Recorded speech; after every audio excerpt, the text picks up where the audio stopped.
Hey guys, welcome to another video. ఈ రోజుకి నేను కెనడా వచ్చి ఎగ్జాక్ట్ 2 months అవుతుంది. ఆల్రెడీ ఫస్ట్ మంత్ ఏమేమి ఖర్చులైనా అని చెప్పినా కదా, ఆ తర్వాత 1 month ఏం ఖర్చులైనా అని చెప్తా. ఇంక ఇదే లాస్ట్, మళ్ళీ ఎక్స్పెన్సెస్ అని మిమ్మల్ని సతాయించా. ఈ వీడియోలో ఒక ఇంటర్నేషనల్ స్టూడెంట్కి సడ్బరీ లాంటి ఏరియాలో 1 monthకి ఎంత ఎక్స్పెన్సెస్ అవుతాయని చెప్తున్నా.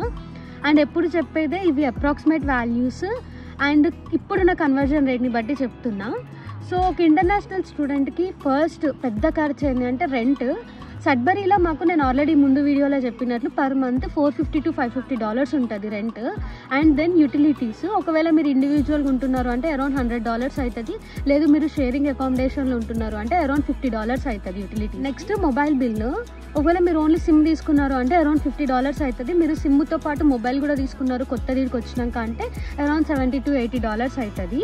అండ్ దెన్ బస్ పాస్, నేను ఆల్రెడీ చెప్పినా కదా మాకు సడ్బరీలో మంత్లీ $86 అవుతుంది బస్ పాస్కి. అండ్ దెన్ గ్రాసరీస్కి అరౌండ్ $70 to $80 అవుతుంది. సో ఇదన్నమాట మొత్తం లెక్క. నా వీడియోలు మీకు నచ్చినట్లయితే లైక్ చేయండి, షేర్ చేయండి, కామెంట్ చేయండి, సబ్స్క్రైబ్ కూడా చేయండి. Please subscribe.